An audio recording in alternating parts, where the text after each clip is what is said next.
Mucha atención Colombia, Iván Cepeda y su equipo jurídico se impusieron sobre Miguel Polo Polo ante la Corte Suprema de Justicia en una de las audiencias más cortas de la historia.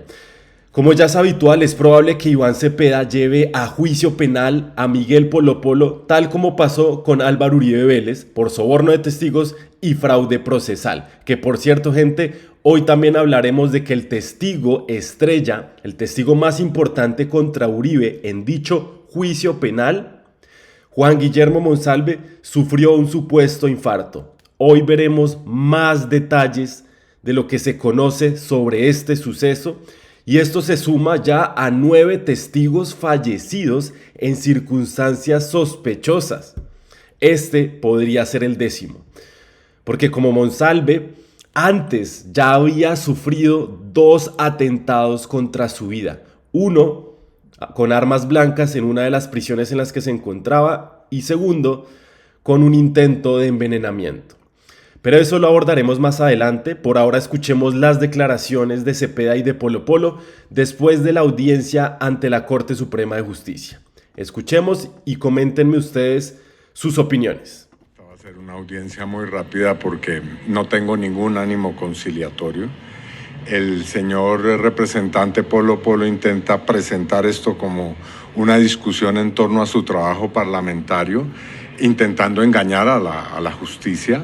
Porque aquí el problema de fondo es el acto que él realizó hace unas semanas ya en el Congreso de la República, denigrando y humillando a las víctimas, las madres de los muchachos que fueron sometidos a la mal llamada práctica de los falsos positivos. Sobre eso ya la justicia se pronunció. Hace unos días un juez falló a favor de las madres una tutela en la que dice que el señor Polo Polo debe excusarse públicamente por haber atentado contra la integridad moral de estas madres. Así que aquí no hay ninguna discusión, no nos vamos a poner a examinar qué proyectos ha presentado al Congreso este señor, sino más bien avanzar, eso es lo que yo pido, en la denuncia penal que hemos instaurado con relación a estas acciones que son realmente inaceptables y vergonzosas. Finalmente, hace instantes miré que el juzgado le permitió a su abogado el recurso de impugnación. Sí, vamos a ver cómo procedemos. En primer lugar, pues viene este intento de conciliación que de antemano lo digo va a fracasar y ya veremos después cómo viene. Listo, esto lo dijo antes de la audiencia. Terminada la audiencia, pues ocurrió lo que dijo Cepeda, una de las diligencias judiciales más rápidas de la historia. Hoy en la mañana dejé claro que no tengo ningún ánimo conciliatorio con el señor representante Polo Polo, capítulo cerrado. ¿Qué pasó, gente? Pues recuerden que el 18 de noviembre, Iván Cepeda, en un acto de dignidad, de altura y de solidaridad con las víctimas de las ejecuciones extrajudiciales, decidió presentar denuncia penal en contra del representante de la Cámara, Miguel Polo Polo. El señor, en el mayor acto de torpeza e inmadurez, decide denunciar a Iván Cepeda por esta actuación. Como no puede denunciarlo porque lo denunció, ¿sí? Pues el señor se inventa una excusa y dice, no, es que Iván Cepeda no está reconociendo la labor que yo he hecho en el Congreso. ¿Cuál labor? Ninguno de los proyectos de ley de este sujeto han prosperado. El señor es un mediocre, como lo afirma Iván Cepeda, en su gestión legislativa, que como ya lo hemos abordado en análisis anteriores, no es otra más que la de obstruccionismo. Este señor no dialoga, este señor no razona, este señor grita, y como lo veremos acá, ahí sí se muestra, acá ante la Corte Suprema de Justicia, manso, calmadito, habla pasito, para que no se escuchen mucho sus declaraciones, porque está con la soga al cuello de tantos procesos judiciales. El señor se está dedicando día a día su tiempo, es a defenderse, de juzgado en juzgado, de corte en corte, todo por consecuencia de las actuaciones violentas de este personaje que le están cobrando factura y que ya está viendo él tienen consecuencias. Entonces, escuchemos lo que dice este personaje, que se pone a delirar y cambia de tema y dice que es que él sí ha hecho una labor legislativa cuando eso no es lo que lo convoca acá. Lo que se le convoca acá es sus actuaciones violentas. Ya un juez de la República le ordenó retractarse, pedir disculpas y restablecer la obra de las madres de Soacha que pusieron las botas en la Plaza Núñez y que este sujeto botó a la basura. Yo soy un congresista mediocre que no he hecho nada en el Congreso y en estos 2 años y medio que llevamos de congresista hemos presentado más de 35 proyectos de ley en donde he sido autor o coautor. He sido ponente en más de 26 proyectos de ley. Uno de ellos, de los importantes, fue el Ministerio de la Igualdad de Francia Márquez, donde yo advertí los peligros de ese... Dios mío, este sujeto que se la pasa diciendo que los congresistas de izquierda no hacen nada, ahora él saca esa excusa porque lo denunciaron, entonces en su inmadurez política y jurídica, como me denuncian, entonces yo denuncio. No. Y con la congestión judicial que hay, ese señor es... Sigamos escuchando para que ustedes lo definan bajo sus propios comentarios. Este ministerio, y que no tenía ningún sustento, ni ningún respaldo económico, ni ningún aval fiscal. Y luego la Corte tumbó el ministerio junto con los argumentos que yo había dado cuando fui ponente.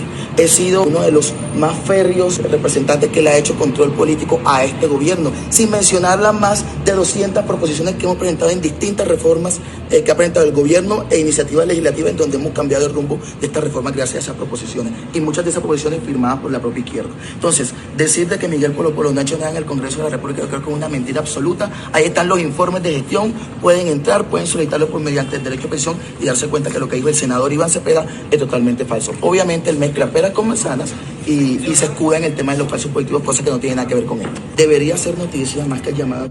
No hay que mezclar injuria y calumnia, y obviamente se desestimó la calumnia, teniendo en cuenta de que Gustavo Bolívar sí financió la primera línea. Entonces, en este caso la Corte nos da la razón y nos dice que lo que dijimos es totalmente verdad. Gustavo Bolívar financió un grupo terrorista que durante el paro del grupo terrorista... Esto es lo más chistoso, gente. No entiendo en qué universo vive este personaje. ¿Sí? Él cree que diciendo que la Corte Suprema le dio la justicia va a evitar una sanción en el juicio en su contra, o va a evitar siquiera el juicio en su contra.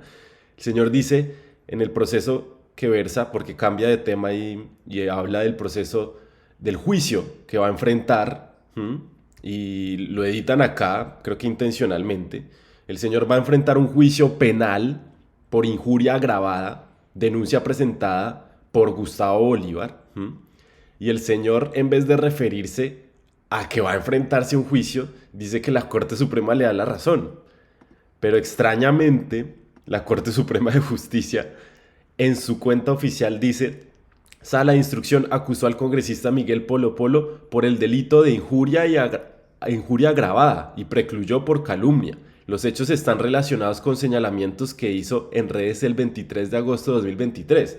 Entonces imagínese, a usted lo denuncian por ejemplo, 5 delitos y deciden procesarlo no por los 5, sino por 2 delitos. Y el señor sale en su cuenta de Twitter a celebrar que la justicia le otorgó la razón. En el ejemplo que ponemos es como si saliera alguien a celebrar que no lo van a procesar por 3 delitos, sino por 2 delitos. Y decir que la justicia le dio la razón en esos 3 delitos. ¿Ven el mundo idílico en el que vive este señor? Claro, eso es de línea a la opinión pública, porque acá pues tenemos la notificación personal de que el señor es llamado a juicio. Por primera vez en la historia, un congresista va a juicio por este delito de injuria agravada. Eso no lo puede negar Miguel Polo Polo, así salga a llorar a los medios de comunicación. Esta es la razón por la que Polo Polo decide denunciar a Iván Cepeda.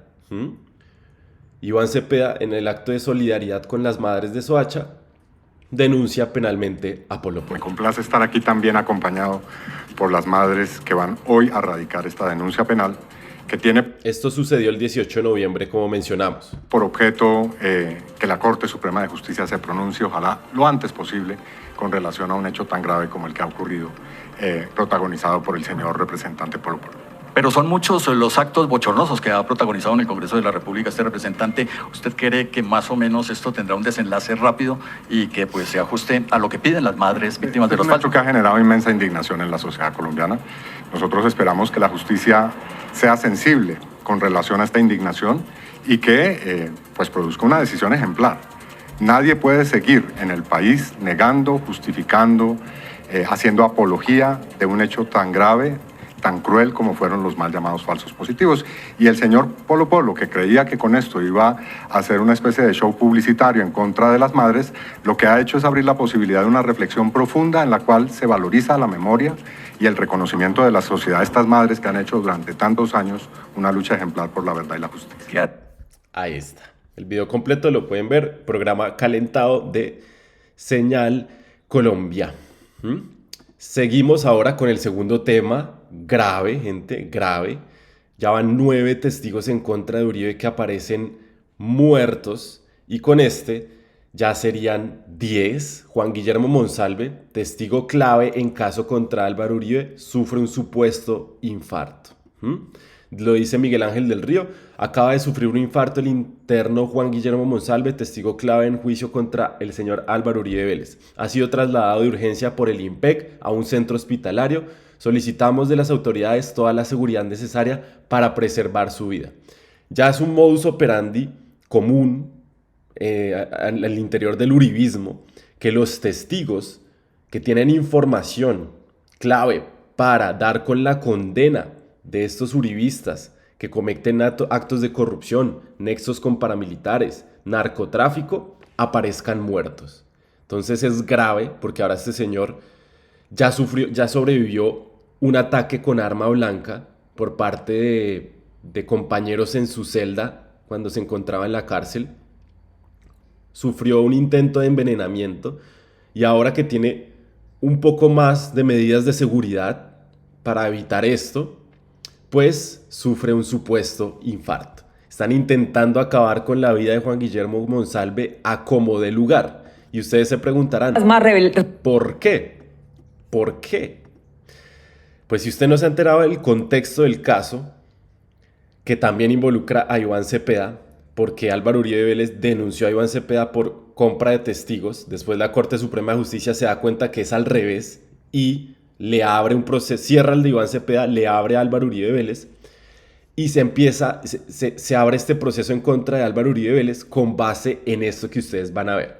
Juan Guillermo Monsalve puso una cámara en la celda, o sea, con autorización de la Corte Suprema de Justicia, para grabar cómo el señor Hache, que es abogado y ex magistrado de la Corte Suprema de Justicia, intenta comprarlo por órdenes de Diego Cadena y por órdenes de Álvaro Uribe Vélez para que cambie su testimonio.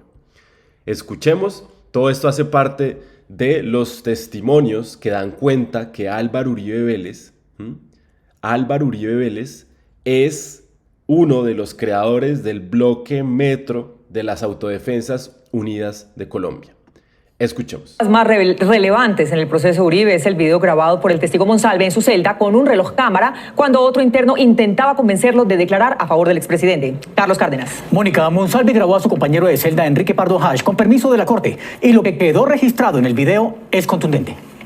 El ex paramilitar del bloque Metro de las Autodefensas, Juan Guillermo Monsalve, hijo del mayordomo de la hacienda Guacharacas que le perteneció a la familia Uribe Vélez, es uno de los testigos principales contra el expresidente Álvaro Uribe y su hermano Santiago en el caso de la conformación del grupo paramilitar Los 12 Apóstoles en los años 90. Monsalve ha enviado comunicaciones a la Corte Suprema sobre el intento del abogado Cadena de convencerlo de cambiar su versión contra Uribe y de acusar al senador Iván Cepeda de intentar manipularlo. Advirtiéndoles antes a los investigadores de la Corte, Monsalve grabó con un reloj cámara a un vecino de prisión de La Picota, Enrique Pardo Hash, cuando intentaba convencerlo de torcer su testimonio a favor del expresidente. Esa grabación es hoy parte importante del proceso que llevó a la sala de instrucción a pedir detención domiciliaria para el senador. Entonces, lo que yo le quería decir es que usted lo que debe hacer es pasarse para el lado de este señor, de Uribe. Que el señor lo va a tener en cuenta a usted después, cuando sea presidente. Cuando sea presidente. O O sea, también se está... Uf. La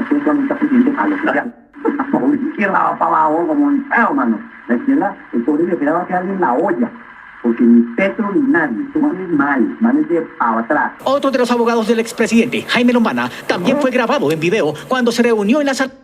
Decía el ex magistrado de la Corte que Petro va para atrás. ¿Cuál es el resultado unos años después? Petro, presidente de Colombia. De visitas de la picota con Pardo Hash, y al mismo tiempo el abogado Diego Cadena hablaba en otra mesa con el testigo Juan Monsalve, por lo que los contactos con este están plenamente demostrados.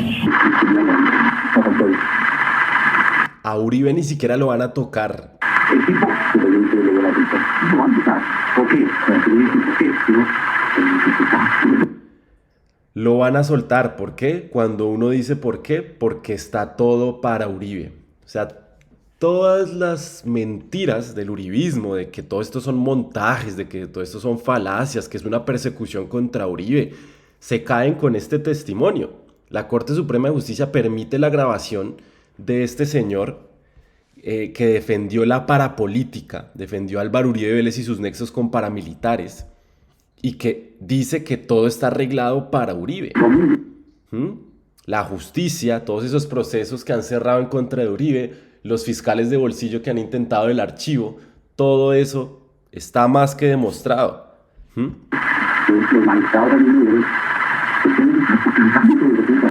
Los magistrados van a ir a ver HP no sé qué, nadie se va a poner a joder a esa gente. Haga de cuenta, Dios es Uribe. Vean esto tan enfermizo. Y que prácticamente se volvió una realidad. Acá Uribe ha sido intocable hasta el día de hoy, gracias a todas estas pruebas recopiladas. Entonces ya sabemos por qué los intentos de asesinato a Juan Guillermo Monsalve. Ya sabemos por qué les incomoda Juan Guillermo Monsalve. Señor Pardo, porque usted dice que Uribe es Dios. Monsalve ha sufrido 2 intentos de homicidio. Uno en 2012, cuando fue atacado estando preso en la cárcel de Cúcuta, Boyacá, por otros 2 internos que le causaron heridas con armas blancas. Y luego en 2013, cuando miembros del Cuerpo de Vigilancia del IMPEC descubrieron que iban a envenenarlo. En la actualidad está especialmente protegido en otro sitio de reclusión y con medidas especiales ordenadas por la propia Corte Suprema. Medidas que fueron ratificadas en la providencia de esta semana de la Sala de Instrucción. Increíble. Y para quienes quieren saber más detalles que conocemos hoy sobre quiénes son los otros 9 testigos que han aparecido muertos, acá la información. Primero, Carlos Enrique Areiza, testigo clave en el caso, en el proceso por falsos testimonios relacionado con Álvaro Uribe Vélez, fue asesinado el 14 de abril de 2024 a pesar de haber recibido medidas de protección por parte de la Corte Suprema. Entonces esas medidas de protección, porque algún uribista salió por ahí a decir que eso es mentira, que cómo así, que la misma Corte le dio medidas de protección a Juan Guillermo Monsalve, que eso queda desestimado porque esas medidas siempre son suficientes para proteger a los testigos. Y este mismo año apareció un testigo clave contra Uribe, asesinado a pesar de las medidas de protección ordenadas por parte de la Corte Suprema. Jaime Rivas, testigo clave en la investigación sobre Santiago Uribe y el grupo para los 12 apóstoles, fue asesinado en circunstancias misteriosas. Luis Rivas, hermano de Jaime Rivas, también testigo en el mismo caso, fue asesinado en circunstancias similares. Juan Carlos Sánchez, testigo que también había proporcionado información clave sobre las actividades paras en la región de Antioquia, también lo mataron antes de que pudiera declarar en juicio contra Santiago Uribe. José de Jesús Mazuera, otro testigo que había denunciado vínculos entre paramilitares y Santiago Uribe, ya saben qué pasó. Ricardo González, testigo de gran relevancia, fue asesinado. Juan de Jesús Sánchez, similar a otros testigos, también. Juan Carlos Hernández fue otro testigo vinculado a investigaciones con paras en Antioquia y Uribe. Rodolfo Toro, otro de los testigos clave, que fue asesinado en 2013. Había dado declaraciones importantes sobre el vínculo de Uribe con los paras. ¿Coincidencia o suerte? Colombia es un chiste mal contado. Entonces vean esta gente, se creen Dios y acaban con toda prueba en su contra. tienen a magistrados de su lado. Este señor Hache, recordemos, abogado y ex magistrado de la Corte Suprema de Justicia, para beneficiar a Álvaro Uribe Vélez en lo que se denominó la parapolítica. ¿Todo por qué? ¿Por qué persiguen a Juan Guillermo Monsalve? Porque él tiene información, testimonios y pruebas de que Uribe es uno de los autores del bloque Metro de las Autodefensas Unidas de Colombia. Entonces se sabe que Álvaro Uribe creó el bloque Metro. Porque eso se creó. Luis Alberto Villegas era el que figuraba con el nombre del Cóndor, al que le dieron a Convivir. El Convivir, sí. Sí, entonces la función de él era hacer el bloque, tener a la gente armada. Él también pagó 20 meses por paramilitar de prisión. Sino que cuando ese era el juez sin rostro y al testigo lo mataron. Pero él también estuvo y a él también lo cogieron, y una de las pruebas era una foto con el fusil de Don Luis. Y entonces, para usted, Álvaro Uribe y Santiago Uribe crearon el bloque Metro. Sí, y tenían unos papeles distintos, es decir, había uno que tenía un papel, un rol particular, y el otro papel, otro rol. Porque es que Luis Alberto Villegas tenía línea directa con Uribe, Álvaro Uribe. Y allá, pues, de todas maneras, en la reunión, así que si hicieron allá, estaba Santiago también al lado. ¿En las reuniones? Sí, señora. Recordemos otra de las pruebas. Acá hay un documento que firma Juan Guillermo Monsalve, leyó ante el juez. Esta es una carta, la carta fruto de las presiones de Diego Cadena y Enrique Pardo para retractarse en 2018. Lo presionaron, le ofrecieron dineros. Diego Cadena, que enfrenta ahora un proceso disciplinario, ya fue inhabilitado para ejercer, pues, labores como abogado de Uribe. Y pues Uribe sigue en esta narrativa de que todas estas actuaciones irregulares suceden a su espalda. Pobrecito, el viejecito, él no tiene culpa de absolutamente nada. Escuchemos. Algunos o paro algunos, y me arrepiento de haber testificado en contra de ellos, siendo personas totalmente inocentes y ajenas a los hechos. Atentamente, Juan Monsalve, DD 57121, cédula 3.539.571, y pongo lo de la nota aclaratoria. Esta carta la hago bajo la presencia del abogado, bajo la presencia del abogado. Juan Guillermo, le voy a pedir por favor que lea bien el documento. Se están generando unas imprecisiones que son importantes. Aclaratoria. Esta carta la hago bajo presión del abogado Diego Cadena y Enrique Pardo Hache, alias El Gringo, quien fueron enviados por el expresidente Álvaro Uribe Vélez. Atentamente, Juan Monsalve. Ahí está, enviados por Álvaro Uribe Vélez. Esa es la razón por la que les incomoda. Ese es el testigo principal, el que queda, ¿sí? el que tiene más información de los que quedan vivos. Y ahora conocemos que aparece en un hospital después de sufrir un infarto, vulnerable. No sabemos en qué condiciones, si también fue otro intento de envenenamiento, si le habrán puesto alguna sustancia química. Hoy está en un hospital. Miguel Ángel del Río tiene conocimiento de esto y por eso solicita toda la seguridad de las autoridades para preservar su vida. No sea que aparezca en los siguientes días muerto, como ya pasó con 9 testigos en contra de Álvaro Uribe Vélez. Gente, hasta acá las noticias de hoy. Muchísimas gracias a quienes se quedaron hasta el final. Recuerden dejar su me gusta, su comentario, compartir esta información que no sale en la prensa tradicional y lo más importante, vean el video completo. Gracias, nos vemos en uno siguiente. Chao, chao.